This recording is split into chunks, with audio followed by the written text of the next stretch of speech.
주님께서 여러분과 함께 또한 사제의 영과 함께 마테오가 전한 거룩한 복음입니다. 주님 영광 받으소서.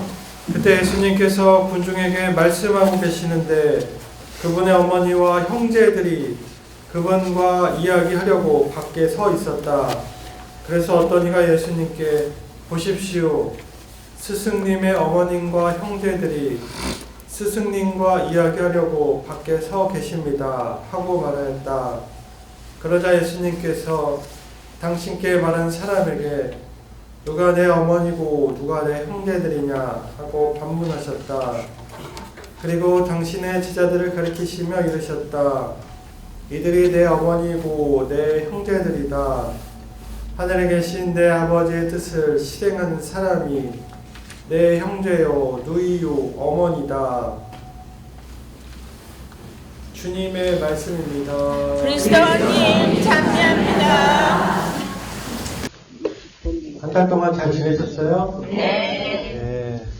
오늘 이렇게 많은 분들 또 함께 이렇게 미사할 수 있도록 성모님께서 인도해 주셔서 성모님께 무엇보다도 감사를 드립니다. 저는 이제 어제 그제 부재 사제 합동식이 있어가지고 이제 명동에 들렸었는데 이제 부제품 때는 이제 제가 이제 기억에 남는 건 이제 독신에 대한 이 부분이 이제 기억에 남았고 이제 사제품은 참 이건 이제 제가 소품됐지만 인간의 일로 할 수 있는 게 아니구나. 그거를 다 알면 감히 할 수 없겠구나. 제가 뭐 자기 반성과 또 하나님께 감사를 드리면서 살아야겠구나라는 또 자기 다짐하는 그런 시간이었습니다. 네, 우리 여기 계신 여러분들도 세례와 견지인 성사를 받았잖아요. 그걸 통해 하나님의 자녀가 됐는데 자녀로서의 의무가 있잖아요. 상종 직무. 이런 의무가 예언직, 왕직, 사제직 여러분들도 그런 직무를 수행해야 되는데 그 내용을 다 알면은 와 내가 이 구원받을 수 있을까? 왜냐하면 자녀로서의 도리를 어쩌면 거의 하지 않고 우리 말로 얘기하면 지금 무임승차 그 기차를 계속 하늘나라로 가고 있는데 나는 이제 승차 혼인잔치처럼 혼인 예복을 안 입고 있는 것처럼 이제 여긴 어떻게 오셨어요? 네, 뭐 2000 몇 년 전 세례받아서 지금 하늘나라 가고 있습니다. 그랬더니 이제 거기 사람이 그러면은 뭐 이렇게 뭐 아세요? 그랬더니 아니요 모르겠는데 또 뭐 이런 걸 하셨나요? 아니요 안 했는데 그러는데 그러면 여기는 어떻게 알고 타셨어요? 엄마가 좀 어렸을 때 태워주셨어요. 또 아니면 친구 따라서 여기 이렇게 타고 있는데 저는 그런 기차인 줄 모르고 탔습니다. 그렇게 하지 않을까라는 생각이 듭니다. 그래서 오늘 이렇게 여러분들 이 명동에까지 오시는 이런 분들이라면 좀 그런 수준에서 많이 벗어났고 더 높은 그러니까 뭐 그렇게 비교급은 좋지 않지만 내가 예수님을 알고 하나님을 사랑하고 그거를 사모님을 통해서 사모님 안에서 사모님과 함께 그렇게 가려고 이제 하시는 분들이고 또 그런 거 안에서 또 채널홀로 회원이 되셨고 그러면 친구님 저도 이렇게 성모님 좋아서 여기 왔는데 여기는 더 많은 것들이 또 이 안에 있군요. 라고 메시지들을 보면은 조금 이제 묵시록적인 얘기들이 많이 있잖아요. 그래서 전통적인 게 그런 게 강조가 됩니다. 대환란, 징벌 막 이런 게 있기 때문에 회개하고 그런 보속하고 극기가 절제 이런 게 그 안에 담겨 있어요. 그래서 더 나를 어떤 의미로 이제 채찍질하는 게 그 안에 있는 거죠. 그래서 여러분들에게 신부님 저는 십계명 하나 지키기도 어렵습니다. 그런데 거기에 더 뭐 이런 것들이 있다니요 라고 하면서 저는 다음부터 이제 그러면 채널콜로 안 하겠습니다. 네, 성모님의 태어난 성모 성신께 봉헌을 하면 그 성모님의 안에 들어오시면은 그게 하기 싫어도 할 수 있도록 성모님이 어머니에 대한 마음으로 이끌어 주셔요. 그러니까 너무 그 부분에 대해서는 걱정 안 하셨으면 좋겠어요.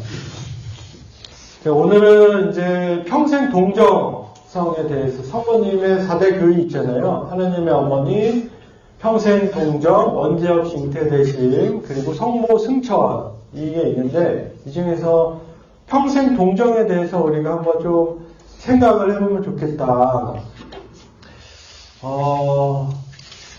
저번에는 이제 메시지를 몇 번 이렇게 다루고 했었는데 우리가 이 성모님에 대한 믿을 교리가 이제 탄탄하게 이제 되면은 이거는 이제 기본적인 거죠. 이 기본적인 거를 모르고 성모님의 메시지를 좀 이제 보게 되면 이해가 안 되는 부분들이 분명히 있을 것 같다. 그리고 잘 아시는 분들은 이제 복습하는 차원에서 들어보시면은 좋을 것 같습니다.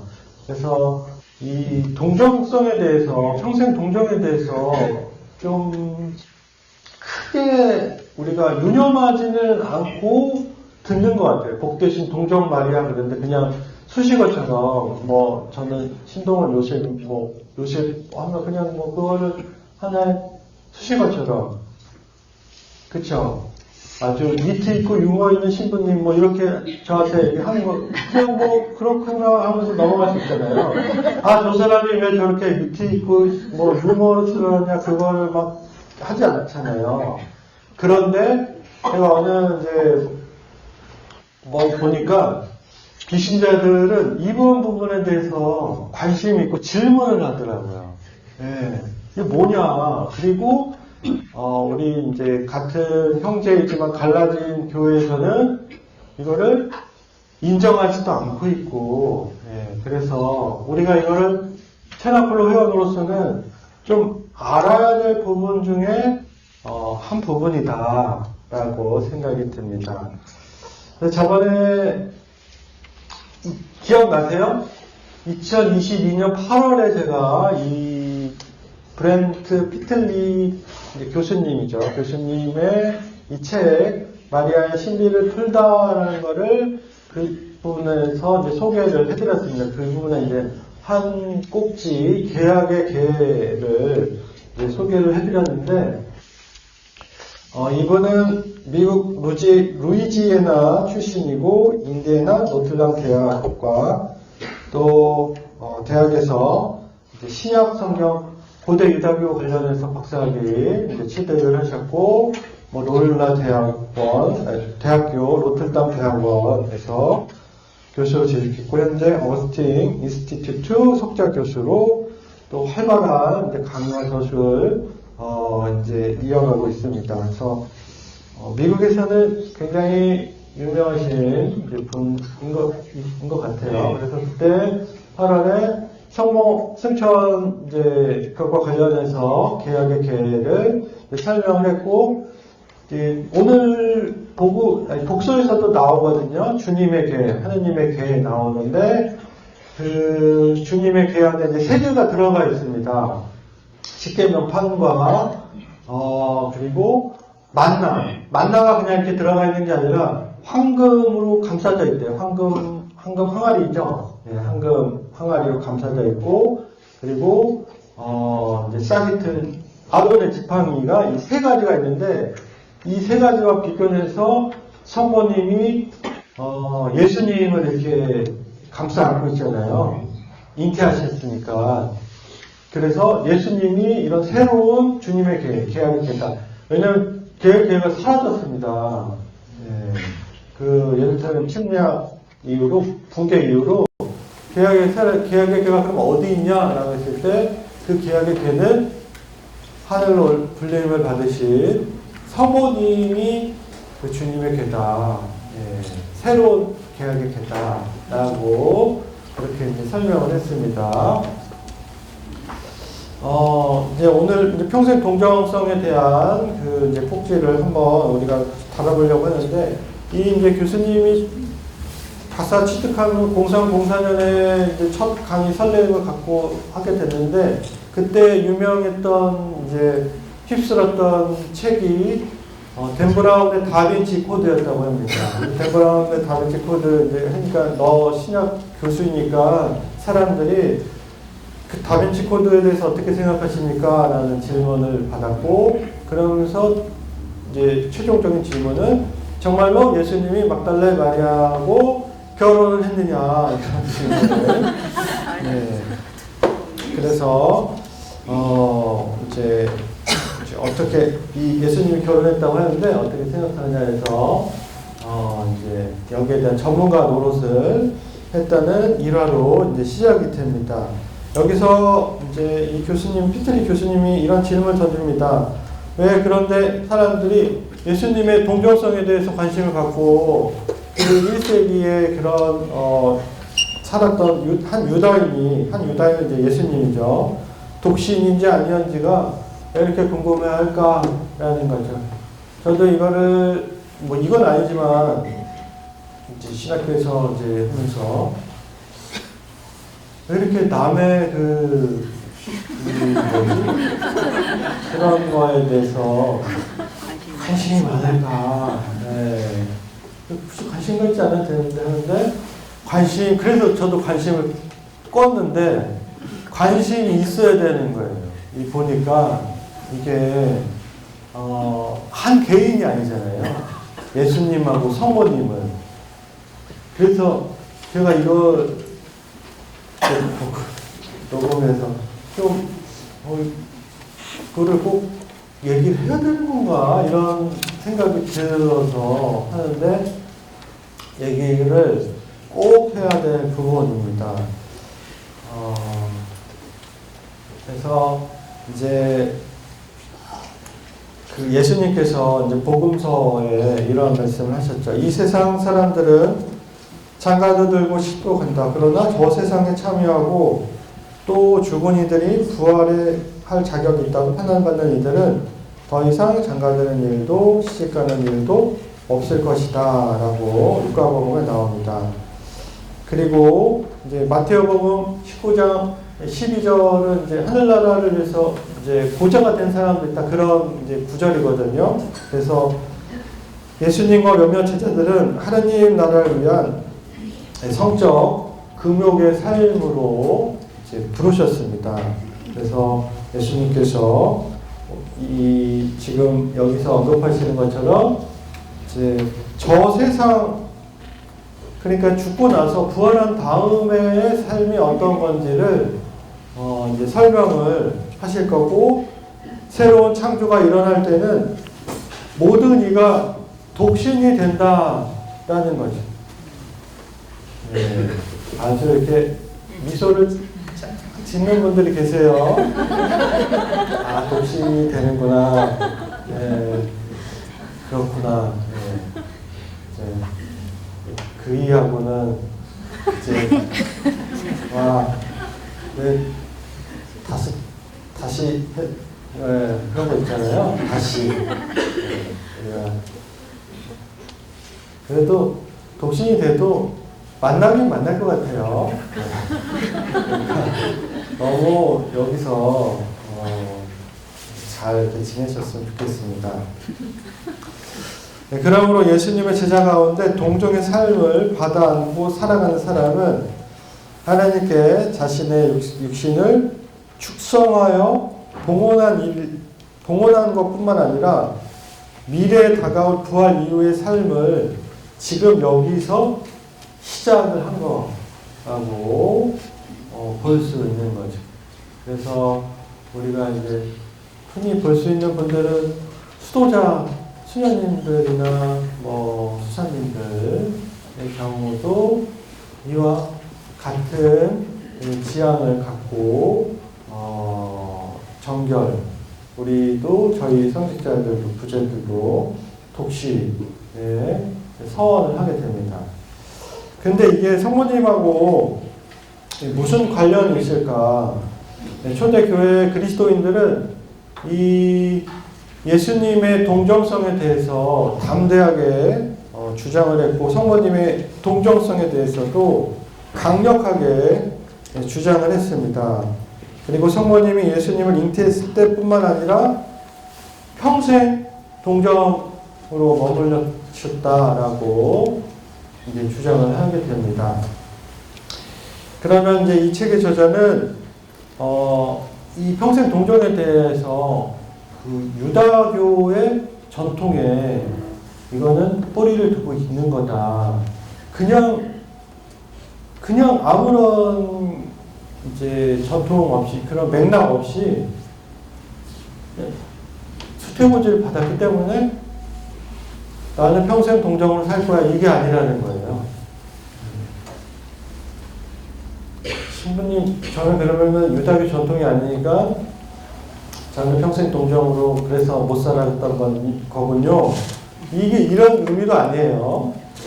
이런 의미도 아니고 성모님께서 그럴 만한 이유가 있으셨다라는 거죠. 평생 동정에 대한 그 부분을 보시면은 첫째는 수태고지 때 성모님의 응답. 저는 남자를 알지 못하는데 어떻게 그런 일이 있을 수 있겠습니까? 그리고 둘째, 결혼한 아내가 한 고행 서원에 대한 율법이 민수기에 있다. 30장에. 그리고 첫날 밤과 임신 기간 동안 요셉과 마리아가 지킨 독특한 금욕의 예가 마태복음 1장 25절에 있습니다. 그래서 가브리엘에게 한 수태고지 때 성모님의 응답은 동정 서원을 암시하고 있다. 성모님께서 이미 동정 서원을 하셨던 거다라는 암시가 이 안에 담겨 있는 거죠. 다 읽어드리진 않겠습니다. 천사가 다시 마리아에게 말하였다. 두려워하지 마라, 마리아라. 넌 하느님의 총애를 받았다. 보라, 이제 내가 잉태하여 아들을 낳으리니 그 이름을 예수라 하여라. 그리고 맨 마지막에 마리아가 천사에게 저는 남자를 알지 못하는데 어떻게 그런 일이 있을 수 있겠습니까? 하고 말하자. 이렇게 나옵니다. 그래서 이 구절을 들어가기 전에 맨 마지막 저는 남자를 알지 못하는데 어떻게 그런 일이 있을 수 있겠습니까? 그렇죠. 남자를 알지 못하는데 어떻게 그런 일이 있습니까? 이렇게 우리는 받아들이잖아요. 근데 원문이랑 이 맥락을 알면 성모님이 왜 이런 얘기를 하셨는지를 우리는 이해할 수 있게 됩니다. 아니 결혼했는데 당연히 자녀를 낳는 거는 수순이잖아요. 굳이 이렇게 성모님이 거기에 표현을 어처구니없는 대답을 할 필요는 없다라는 거예요. 여기에는 뭔가 숨겨진 맥락과 행간이 있다라는 이야기입니다. 그래서 수태고지 때 이미 약혼한 사이라는 거예요. 약혼한 거는 우리 그 당시 사회는 혼인하고 진배 없다. 혼인은 이미 시작됐지만 완결되지 않은 혼인이 있죠. 이제 우리 교회법에서도 얘기를 하는데 완결된 혼인은 이제 부부가 합방을 했을 때 그때 동침을 했을 때 완결할 때 혼인이라고 합니다. 그렇지만 법적으로 혼인이 약혼이라고 해서 아직은 혼인 전이야. 지금은 이제 그렇게 혼인한 상태라고는 오늘날 혼인법에서는 보진 않죠. 약혼으로는. 그래서 합법적으로 혼인됐다. 이게 중요한 겁니다. 그 둘째, 수태고지 때 가브리엘 천사는 마리아가 이미 아기를 잉태하고 있다거나 즉시 잉태하리라 말하지 않았습니다. 그래서 천사는 미래 한 시점에 잉태하여 아들을 낳을 것이다 라고 이렇게 언급을 합니다. 네, 혼인한 사람한테 자녀가 생길 것이다 라는 말을 들었을 때 이제 일반적인 반응은 당연히 혼인했으니까 자녀를 낳는 게 맞지요 이렇게 하는 게 일반적입니다. 내가 결혼했어요. 근데 너 앞으로 자녀 낳을 거야? 그러면 어떻게 하겠어요? 당연히 낳아야지. 이거 뭐 저주인가 봐 이렇게. 그러니까 일반적인 겁니다. 뭐 다른 경우도 물론 있죠. 뭐 혼인하고 요즘에 뭐 하도 이런 다양한 이제 의견들이 있어서 일반적으로 이렇게 대답을 하는데 성모님은 저는 남자를 알지 못하는데 어떻게 그런 일이 있을 수 있겠습니까? 하며 대답합니다. 이 표현의 원문은 이제 부부 관계를 뜻합니다. 그래서 창세기에서 아담과 하와를 알았다라는 것은 둘이 이제 성관계를 가졌다라는 이런 표현입니다. 그러므로 마리아의 말은 남자와 성관계를 갖지 않았는데 라는 뜻입니다. 그리고 이 말의 의미는 현재에도 미래에도 이런 관계를 가질 의도가 전혀 없다라는 뜻이 이 안에 담겨 있습니다. 저는 남자를 알지 못하는데 어떻게 그런 일이 있을 수 있겠습니까? 라는 것은 앞으로도 부부관계를 하지 않을 건데 어떻게 그런 일이 있을 수 있겠느냐라는 그런 이야기라고 볼 수 있습니다. 당시 관습에 따라 마리아가 합법적으로 혼인한 사실을 연결해 본다면 맥락상 마리아는 동정 서원을 한 상태였고 평생 동정으로 머물고자 했다는 것이 가장 합당한 설명이 됩니다. 그리고 동정 서원을 알고 나면 가브리엘 천사에게 했던 말이 더 이상 어이가 없는 대답이 아니라 마리아는 동정으로 머물 생각인데 천사에게 어떻게 자신이 아기를 갖겠다는 하고 한 반문이 됩니다. 바로 그 때문에 마리아가 남자를 알지 못하는데 라고 말한 후에야 비로소 가브리엘은 동정 잉태로서 아기를 갖게 될 것이라고 설명합니다. 그래서 성령의 힘으로 잉태하게 될 거다라고 가브리엘 천사가 설명을 하게 되는 거죠. 자, 그러면 이제 의문이 남습니다. 왜 그럼 평생 동정을 살지? 왜 결혼했냐? 그리고 결혼한 여성, 혼인의 유대를 지킨 유다인 여성이 그런 성적 금욕을 지킬 근거는 어디 있냐? 당시에 이걸 어떻게 비출 수 있냐라고 했을 때 민수기 율법에 이 조항이 나와 있는 거죠.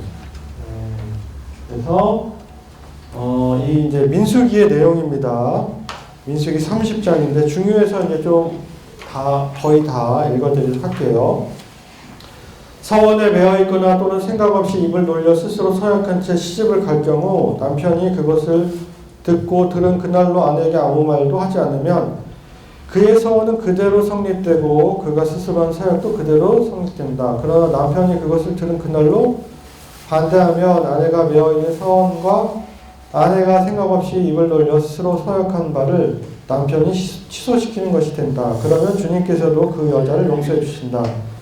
아내가 모든 서원과 고행하기로 서약한 모든 맹세는 남편이 성립시킬 수도 있고 취소시킬 수도 있다. 만일 남편이 그날부터 다음날까지 아내에게 아무 말도 하지 않으면 그는 아내의 모든 서원과 모든 서약을 성립시키는 것이 된다. 그가 그것을 들은 날 아무 말도 않았으니 곧 그것을 성립시키는 것이다. 그러나 그것을 듣고서 얼마 뒤에야 취소시키면 그는 아내의 죄를 짊어지게 된다. 이는 남편과 아내 사이 아버지 집에 사는 어린 딸 사이에 관하여 주님께서 모세에게 명령하신 규정이다. 예, 그래서 이것도 몇 가지 이제 짚어볼 필요가 있는데, 이 율법은 스스로 고행하기로 한 여성, 직역하자면 자기 부정, 금욕을 한 여성의 서원에 관한 것입니다. 그리고 이 단어는 단식을 가리키는 말로 쓰이기도 하지만 성관계를 절제하는 것도 포함되는 말입니다. 예컨대 같은 표현이 레위기에 속죄일에 단식하고 성관계를 삼가야 한다는 표현할 때 쓰입니다. 그리고 둘째, 여기서 고행은 성적 절제와 관련이 있다는 것을 알고 나면 민수기 30장 전체에 걸친 서원이 이해가 됩니다. 이곳에서는 본질적으로 결혼하지 않은 여인, 결혼한 여인, 남편을 여의거나 이혼한 여인과 관련한 단어입니다. 서원을 듣고 아버지나 남편이든 반대를 하지 않으면 그대로 이제 성립이 됩니다. 찬성해야지 뭐 성립되는 게 아니라 여기에 대해서 아무 말이 없으면은 이제 성립이 되는 거죠.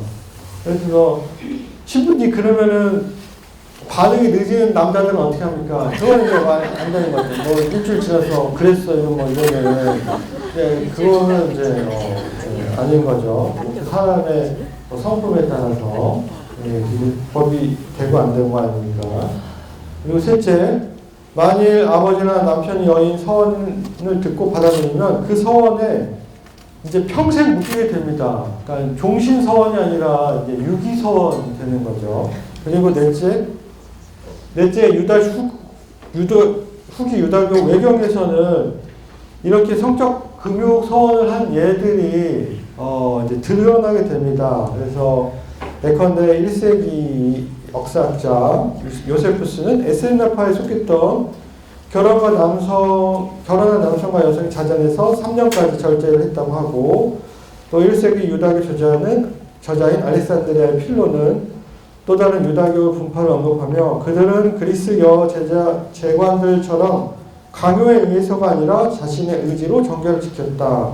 그리고 미시나에서는 결혼한 유다인 남성과 여성이 통상적인 부부관계를 절제하겠다고 서원한 것을 언급하고 있습니다. 그래서 이런 유다교의 근거를 들 때 결론은 만일 젊은 유다교 여성이 고행 서원을 한다면, 그리고 법정 남편이 그 서원을 아무 말 듣고 아무 말도 하지 않는다면 스스로 한 사역이 성립되며 율법에 의해 그것을 지켜야 한다는 겁니다. 그래서 요셉이 반대하지 않았다면 마리아는 서원을 지켜야 했던 거죠. 여기 뭐 민수기에서 좀 아까 보신 것처럼 이게 지키기 어려운 것도 있었을 것 같아요. 그러니까 이렇게까지 처음에는 지키겠다 했는데 평생 하기 어려운 거죠. 이게 뭐 이런 경우도 생기니까 저런 조항들이 생기지 않았을까라는 추정을 해보는데, 아무튼 만일 남자를 알지 못하는데 어떻게 그런 일이 있을 수 있겠습니까? 라는 말이 금욕서원의 근거라면, 또 만일 요셉이 약혼하는 시점에 이 서원을 받아들였다면 요셉은 모세 율법에 의해 아내의 고행 서원을 존중해야 하는 것입니다. 참고로 마테오복음을 보면은 요셉은 어떤 사람이라고 나와요? 의로운 사람. 이건 율법을 잘 지켰다는 이야기입니다. 정의로운 사람. 그래서 뭐 그런 측면이라든가 종교적인 측면에서, 그러니까 이거를 거룩하고 의로운 사람이기 때문에 지켰다는 거죠. 그리고 이제 요셉 성인이 절제했던 근거는, 잠에서 깨어난 요셉은 주님의 천사가 명령한 대로 아내를 맞아들었다. 그러나 아내가 아들을 낳을 때까지 잠자리를 하지 않았다.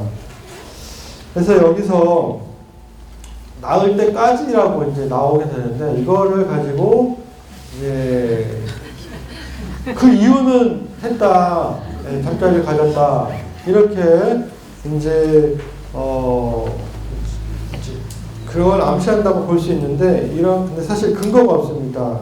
이제 그리스어 헤오스 전치사 헤오스는 단순 일정 기간을 두고 이제 지칭하는 말로 그 이후에 다른 일이 벌어졌다라는 의미는 이제 갖고 있지 않습니다.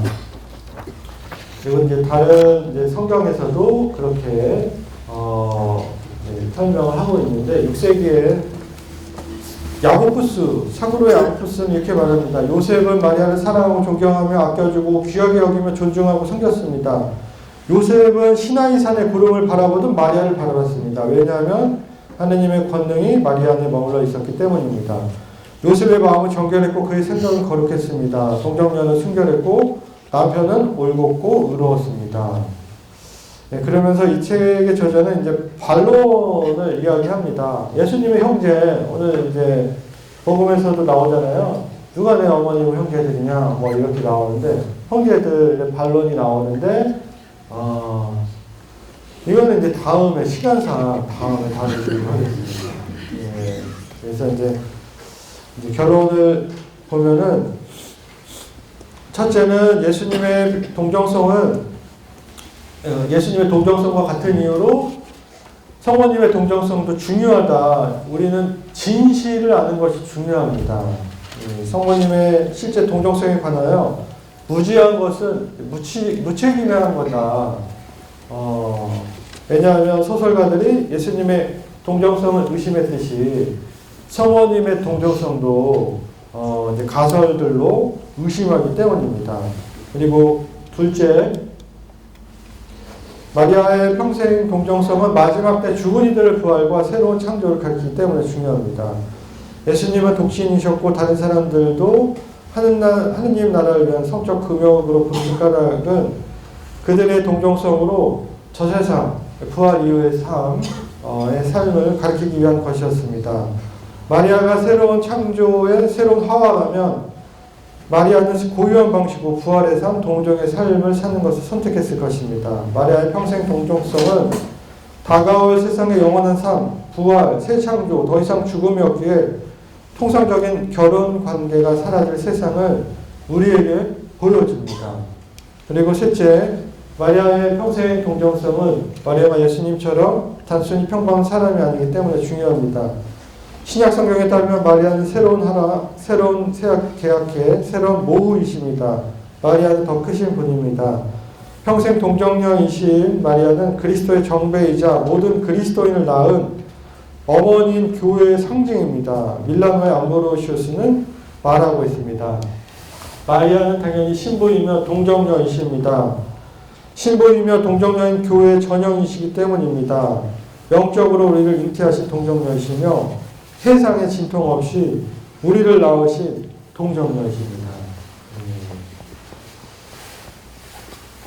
영적으로 교회와 교회 구성원 우리를 이제 낳으신 분이라는 거, 평생 동정의 그 의미가 여기까지가 미친다는 거. 그래서 그게 너무너무나 중요한 신학적인 또 우리의 교회 존재 차원에서도 중요하다는 걸 우리가 좀 인식하고 우리가 이제 복음을 바칠 텐데 왜 갑자기 거기서 막 복음을 바치다가 특히 순결의 덕을 닦으며 이건 또 무슨 뭐 조선시대야 뭐 이렇게 들어가야 될 이유가 있는 거죠. 너무 길게 말씀드렸는데 오늘 성모님의 평생 동정 하나님의 뜻이 어디까지인지 그거를 한번 오늘 이 시간 좀 생각해보는 시간이었으면 좋겠습니다. 잠시 묵상하시겠습니다.